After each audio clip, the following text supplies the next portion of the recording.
So according to Newton's third law, action and reaction forces are equal but opposite in direction, or forces always act in pair. Say this is representing the earth,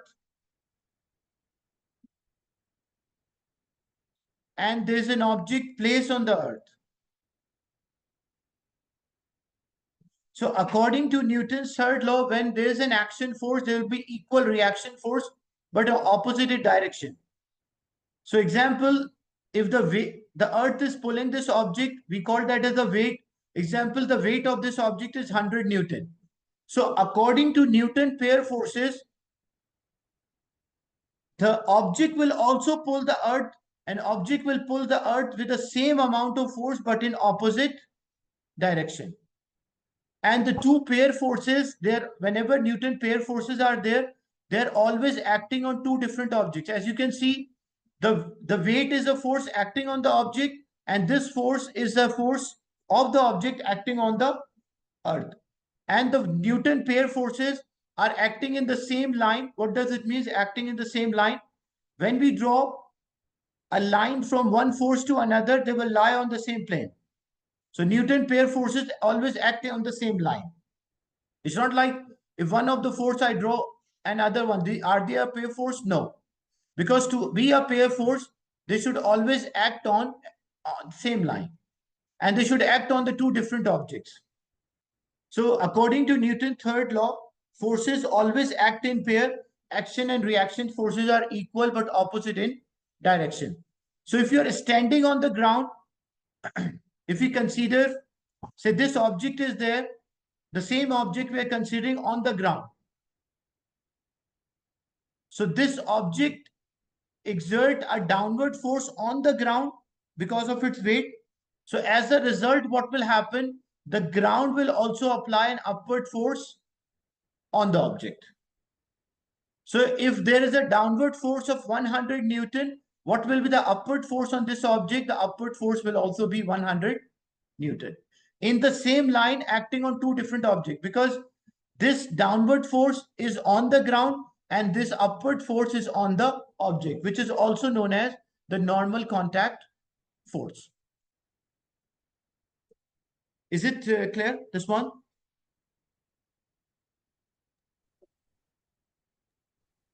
Yes. Now what will happen? How we are able to jump and how we can explain an object, like a person can jump by Newton pair forces. Say example, a person is there on earth and his weight is 700 Newtons. So if the weight of the person is 700 Newton, how much force the person will apply on earth? So same force, 700 Newton. Is it clear? That's the Newton pair force.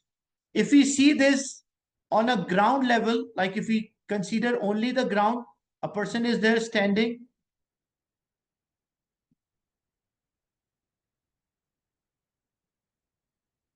So person is there standing on the ground.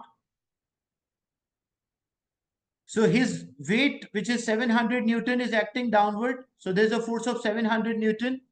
So what will happen? The ground will also apply a force of 700 Newton on the person. So with reference to the ground, what is the resultant force on the person? Zero. So if the resultant force on the person is zero, according to Newton's second law, what will happen? This person will remain at rest. Like you will be stationary on the ground, or here also you will remain at rest. Now what will happen if the person want to jump? If you want to jump, what you do? You tend to push the ground. Like if I want to jump, I will always try to push the ground. So what will happen? As we want to jump,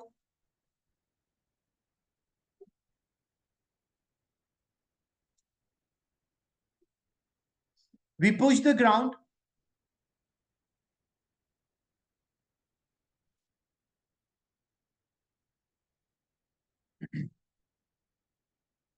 So when we push the ground, our weight is already acting downward, like 700 Newton was already acting downward. and we push the ground with an additional force. Example, we push the ground with an additional force of 100 Newton. What is the total downward force on the ground? What is the total down? 700 is the weight, 100 is the additional force which we applied. So what is the total downward force on the ground? The total downward force on the ground is now 800 Newton. So if the total downward force on the ground is 800 Newton, what will happen? The ground will also apply 800 Newton on us. Now, there is a force of 800 Newton from the ground. So because there is a force of 800 Newton from the ground on us compared to the weight which was 700, like Earth was pulling us by a force of 700, but the ground is applying a force of 800 Newton. So what will happen in this case? We have a resultant force or upward force of 100 Newton, and because of this resultant force upward, we'll accelerate upward, or we will lift off the ground. That's how we jump. So when we are standing, our weight and the reaction force or a normal contact force is equal. So we remain on the ground. But when we want to jump, we push the ground. So the total downward force increases. The 700 Newton was a weight and 100 Newton is a force which we apply. So the ground will apply an equal and opposite force of 800 Newtons. And this 800 Newton is more than the pull of the earth. As a result, we will accelerate upward. That's how we explain the motion by using a Newton's pair forces. Is it clear?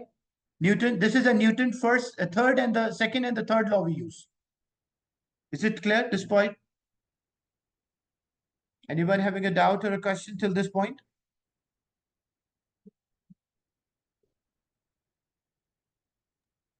Yes.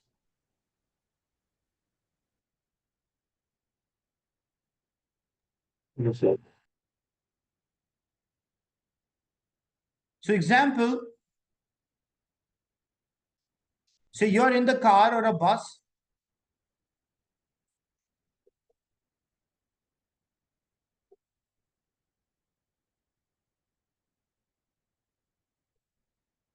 Now the previous example, the resultant force is, because it is in an opposite direction.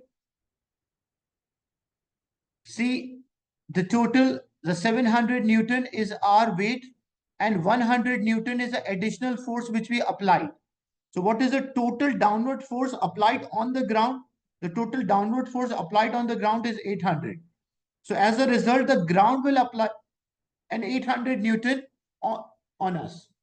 So if the ground is applying a total 800 Newton, what will happen? This 800 Newton is more than the pull of the earth. So the pull of the earth is only 700, but the force of the ground is 800. So it's in opposite direction. That's why we subtract to get the resultant force of 100 Newton. So harder you push the ground, the harder you push the ground, higher you rise from the ground. And your acceleration also depends on the mass, like F is equals to ma. If you have a greater resultant force and you have a smaller mass, you will have a greater acceleration.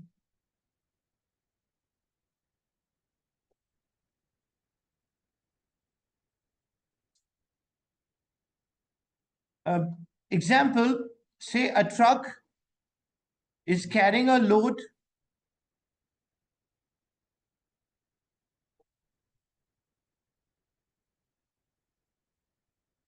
So there's a truck which is carrying a load at its back, and the truck is accelerating. It has an acceleration of 2 meters per second square.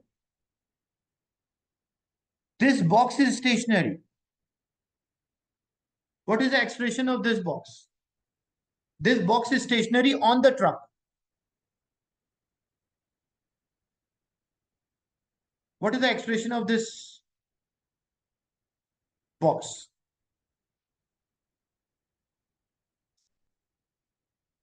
What is the acceleration of this box? This box is not moving. And it's on the truck, and the truck is moving, and it is accelerating. Some of the student answer that box does not have, like, box does not have any acceleration, and some of the student mentioned that it is 2. Actually, in physics, it is always important the frame of the reference. Okay. If I'm looking this box from outside, the truck is moving and the box is also moving. Like if a person is there standing and he's observing the box and the truck, and he found that both are moving together. So for him, what will happen? What is the acceleration? What is the acceleration of this truck? Acceleration of this box? The acceleration of this box is 2 meters per second square. Why the acceleration of the box is same as acceleration of the truck? Because the box is not changing the speed. It means the two objects are moving with the same change in speed. The two objects have the same change speed. That's why the position of the box with reference to the truck does not change. Otherwise, if the acceleration of the box was different than the truck will, then for example, if the acceleration of the box was higher, then the box will move forward. If the acceleration of the box was lower, then it will move backward. But because the acceleration of the box is same as the acceleration of a truck, so it means that this box is not moving with reference to the truck. So that's why when a person is looking from outside, if the person is looking from outside, he will say that the acceleration of the box and the acceleration of a truck is same. Even though, and it will appear that the box is also moving with the truck. So they have the same acceleration. So in physics, the important thing is the frame of the reference. How you consider an object. So according to the frame of the reference of a person who's standing outside and looking at the box and the truck, for him, the acceleration of the box and the acceleration of a truck is same. Is it clear till this point?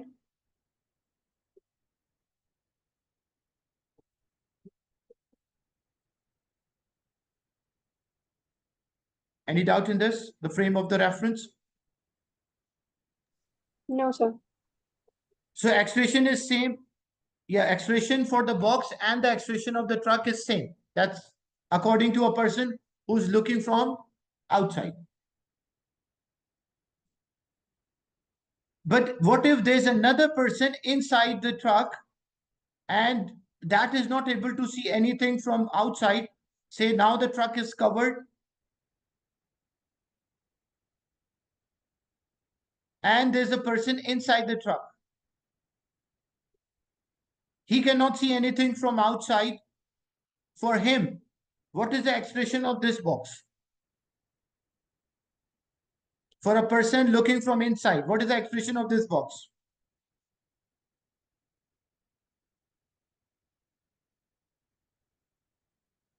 Yeah, same truck moving with a constant acceleration, but the person who's inside cannot see anything from outside. He can only see the things which are inside the truck. What is the acceleration of this block now?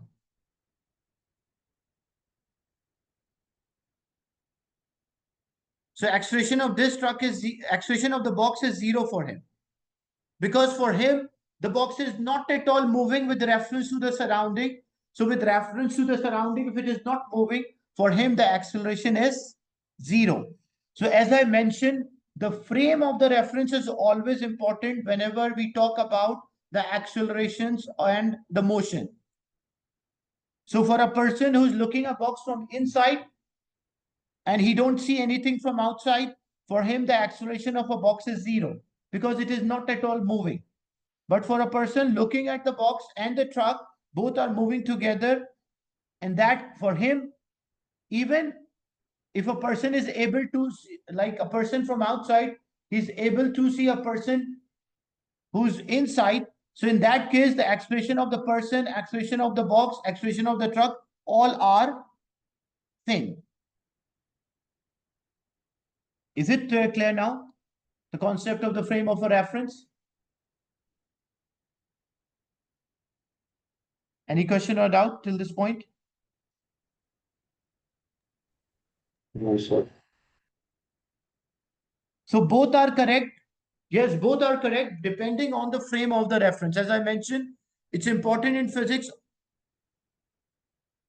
how we know which perspective we will use. That according to the question, you have to check which perspective they're asking. That will be mentioned in the question. Say, sorry, you're observing an object.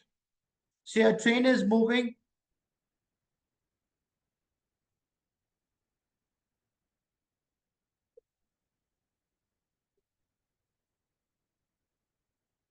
And it is accelerating.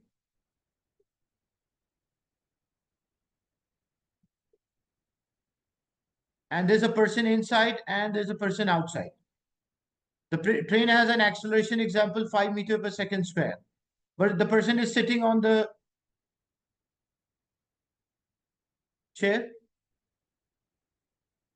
When a person A observes, if the acceleration of a train is 5, what is the acceleration of the person inside? What is the acceleration of the person inside? So the person who's observing from outside, the person who's observing from outside, what is the acceleration? 5. So it will be 5 meters per second square. But in the same train, there's another person sitting opposite at position B, and he's also observing the same person. What is the acceleration of this person? If he's only looking at this, 0. the acceleration of the same person will be 0. So again, as I mentioned, the frame of the reference is always important. At which frame you're observing the motion.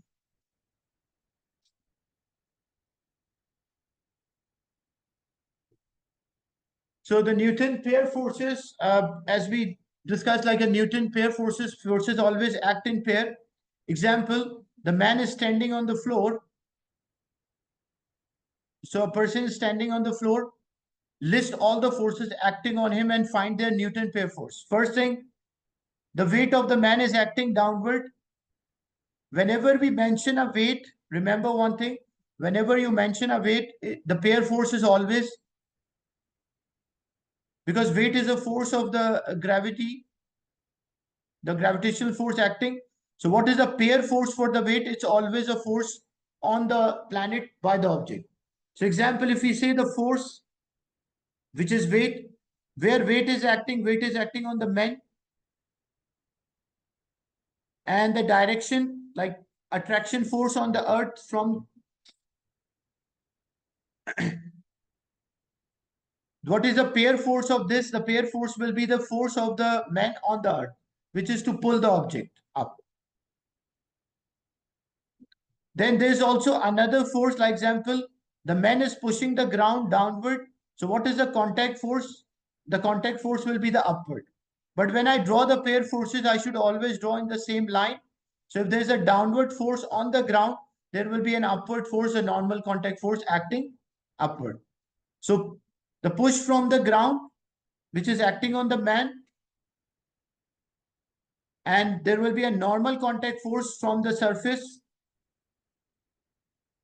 Same thing, the weight of the man, which is acting downward, the gravitational attraction on the earth. What is the pair force? The pair force will act on the earth to pull the earth towards. So the Newton pair force, the gravitational pair force is always acting on the planet. Is it clear about the Newton first, second, and third law?